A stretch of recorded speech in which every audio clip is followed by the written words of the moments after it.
what are the top mistakes you can make to sabotage fat loss, if in fact you want to shed some excess body fat, which I would imagine is why you're watching this video. Okay, I'm going to make it really easy, quick, simple, as I like to do for you. Number one, 3 of these are going to be obvious, forgive me, but I have to say it.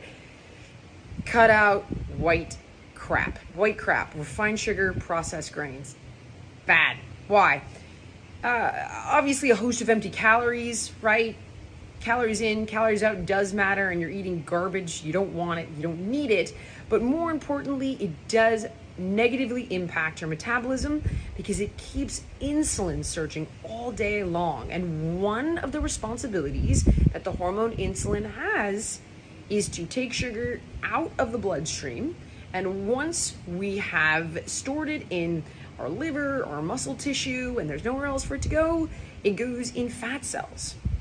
Basically, it's turned into body fat, right? For energy to be used at a later date, if in fact you're not using it. So not only is that stuff really bad for your health, it can dramatically slow down your ability to burn fat. Number 2, alcohol. Pains me to say.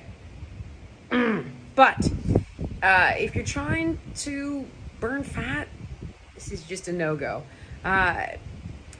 We have seen many studies that show how alcohol inhibits fat metabolism.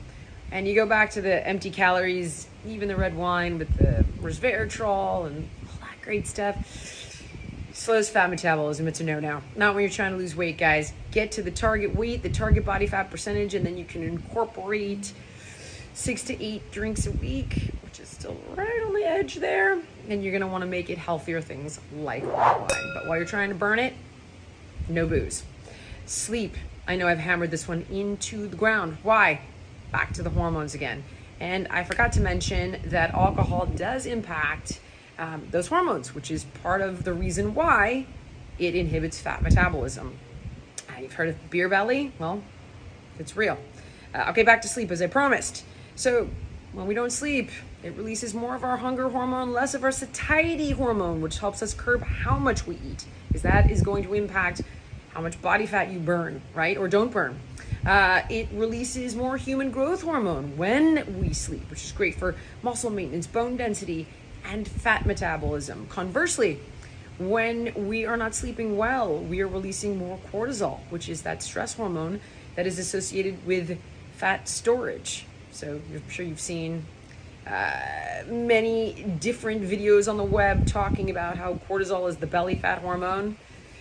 That's because cortisol does shift our metabolism into more of a fat storing mode. Sleep, people. Let's go to exercise real quickly. Obvious. If you don't do it, that's gonna hurt. Exercise. I laugh here because I know it's obvious, but if you're on a diet and you're eating really healthily, and the weight is not coming off, you're not getting lean, you're not getting shredded, you're not seeing those abs peeking out, you gotta train, you gotta move your body. Some of the most effective fat burning techniques, I've done videos on this, I'll try to leave a link in the comment section there. HIIT training, resistance training, circuit training, keep yourself moving, train intensely. You don't need to train forever, and in fact, the harder you train, the shorter the duration of your workout. So again, I've done videos on this. We'll leave the links for you to watch in the comments. So check that out if you're interested.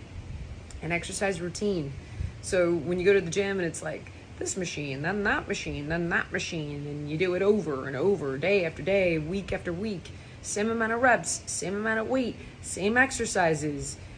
Even if it's, I love spinning, I love that yoga class. It's great, and I don't want to take it away from you, but you need to incorporate more variety, because your body is going to adapt, right? So exercise is stress. The way that we get fitter, stronger, healthier is by adapting to that stress. The problem is, once you've adapted to it, your body gets more efficient at it, and we stop seeing all of the positive changes. So you're gonna want to incorporate different workouts into your regimen over time. You're also going to want to progress those workouts. Every 2 weeks, change it up. Change the type of exercise you're doing so that it's a little bit harder. If you're doing push-ups on an elevated platform, come down to the ground. If you're push-ups hands and knees, go to hands and feet for a few reps, right? Do a harder variation of the exercise you're doing. Add some more reps, add some more weights. So variety, and always making sure that you're increasing the level of difficulty as your fitness level is adapting and improving, okay? What else am I missing here? We've got routine on the exercise. We've got intensity on the exercise. Intensity training. When you're training, if your workouts are all high duration, low intensity, like you're walking for really long periods of time, you're resting in between exercises, I get it, and it's a heck of a lot better than nothing. But if you're trying to burn fat, you want to move, like I was talking about, high intensity, weightlifting circuits. So no routine, okay? No lack of exercise. Make sure that you are hitting the gym at least 4 times a week, preferably 30-minute sessions, no less than 20, okay? No more than 6 difficult hours a week. And this is another one I forgot, overtraining. I didn't forget it, just remembered it, but I almost didn't remember it. Overtraining, training too much, training too hard. This compromises your results as well. It's too much stress on the body, and you can get injured. You can see a dramatic decrease in the results that you are expecting. You'll see a decrease in your performance. No, don't you dare. Oh, this thing's gonna fall on me. Don't fall on me. See, this is the downside. I wanted to shoot outside so you could have this beautiful background, and then things just blow over, and hair in the face. So no more than 6 hours a week. I really, really, really want to say, when it comes to intensity training, if you're going hard, don't do more than 6 half hours a week. No more than 3 hours tops. Make sure that you're programming your recovery, because that goes along with overtraining. This is why I like muscle splits. This is why I like rest days. This is why I like active recovery days. I have videos on all of that as well. So the biggest exercise mistakes: A, not doing it; B, falling into a routine; C, not choosing intensity training; D, overtraining. And you've got booze, sugar, flour, lack of sleep. Get all that together. Oh, and drink some water, and you'll be good.